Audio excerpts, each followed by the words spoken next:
Ben Simmons, my guy, you had a terrible series. You shot free throws worse than anybody in NBA history, worse than Shaq, worse than anybody. You were just terrible. You didn't score in the fourth quarter. I see tweets that say that the Hawks or Ben Simmons was held to 5 points or 4 points. He wasn't held to 5 points. That's the most he could muster. Like, held means like, I don't know. I feel like that phrase should be said for like when a scorer or somebody that's good at getting buckets, like Trae Young. He had a rough night.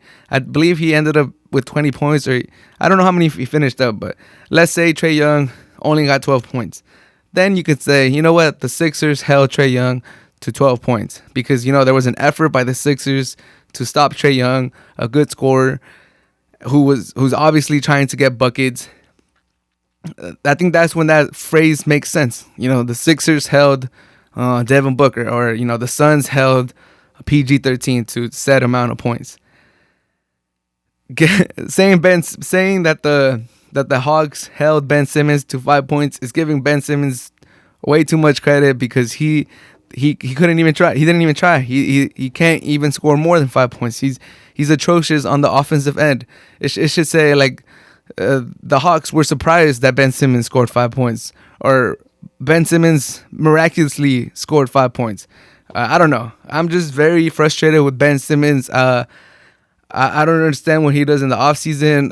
If you guys look up articles on Google by date, I don't know how to do it, but if you guys were to look up articles by Ben Simmons, I feel like we get the same articles around the same time for the last 3-4 years. Every time the Sixers fall out of the playoffs, I just saw an article that said, oh, the Sixers have a plan with Ben Simmons this offseason to work on his shot.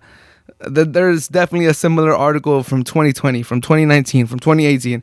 There's definitely been articles for Ben Simmons in the last few years saying the same thing.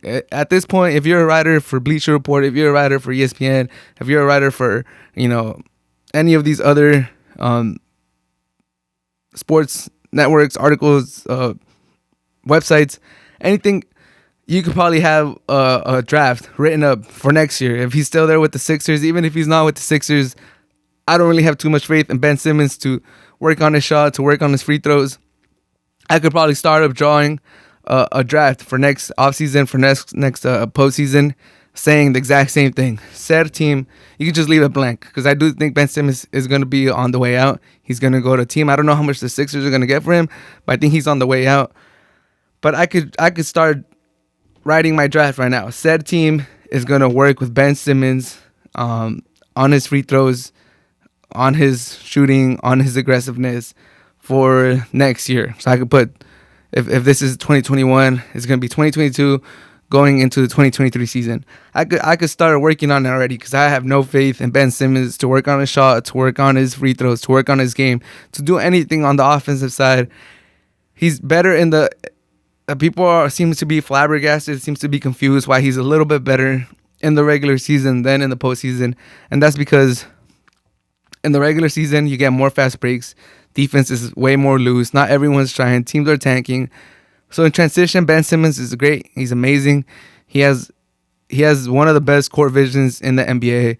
He knows how to put enough spin, enough English, enough force on the ball to get it to the open shooter. He's found Seth Curry on the corner a lot of times and in the fast break, and it's like, damn, that looks good. But that's pretty much all he's good at. He could score some transition points. He could tag the bucket in transition, or he could find the open shooter, the open cutter in transition. Once you get into the half court, he's terrible. People sag off him.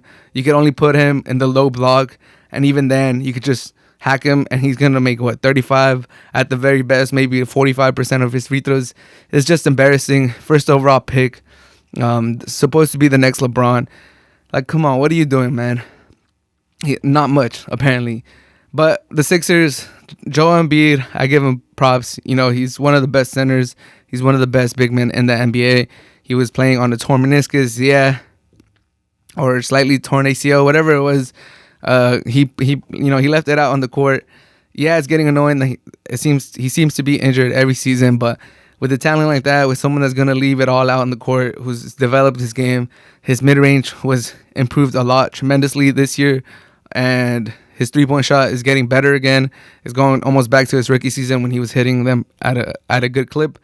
And he's just an amazing talent. He was MVP candidate. He's going to continue to be an MVP candidate if he can stay healthy. But Ben Simmons just seems to not. He likes to be a star. He's not working on his game. And honestly, I'm tired. I feel sorry for Philly fans. I know that I don't feel too bad for them because they are one of the more brutal fan bases in the NBA and in all the sports. But I don't know who trades for Ben Simmons. I don't think he could be a 2 on the team. People are saying that he should go to a team that could build around him, just get shooters. I would not build around Ben Simmons.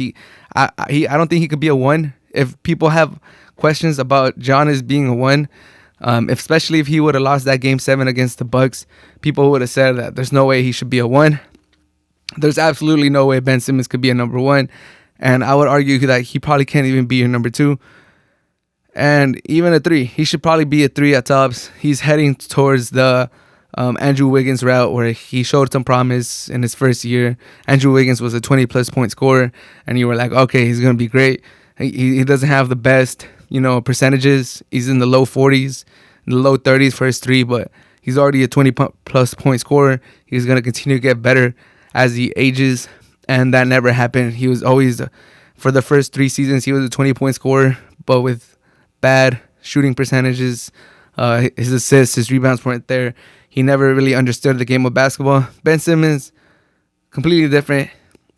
He understands the game of basketball. He's smarter. He's a good passer. He can get some rebounds, but his offensive game is a whole, and it's not improving. His rookie year, I believe he averaged around 16, 17 points, 8 rebounds, 8 assists, and you're like, okay, this fool might average a triple-double for his career. He's going to be amazing. Once he gets a shot, he's going to be amazing. Well, we're 4 or 5 years in, and he doesn't have a shot. His free throws are regressing. He's not even attempting shots.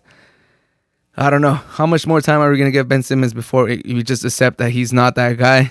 He's just a more athletic Draymond Green that is missing Draymond Green's intensity and desire to win and desire to, be a good player in the championship team. But I digress. That's enough of Ben Simmons. I hope he puts in the work this offseason, but I'm not too hopeful that he is. And I do think he's going to get traded. I think the Ben Simmons and Joel Embiid experiment has to end for everyone's sake. For Joel Embiid, he deserves a better co-star, someone that suits him better, someone that can shoot, someone that can stretch the floor and free up the paint. For Ben Simmons, if he's ever going to fix it, it's not going to be in Philly. He deserves to maybe get a fresh start somewhere else.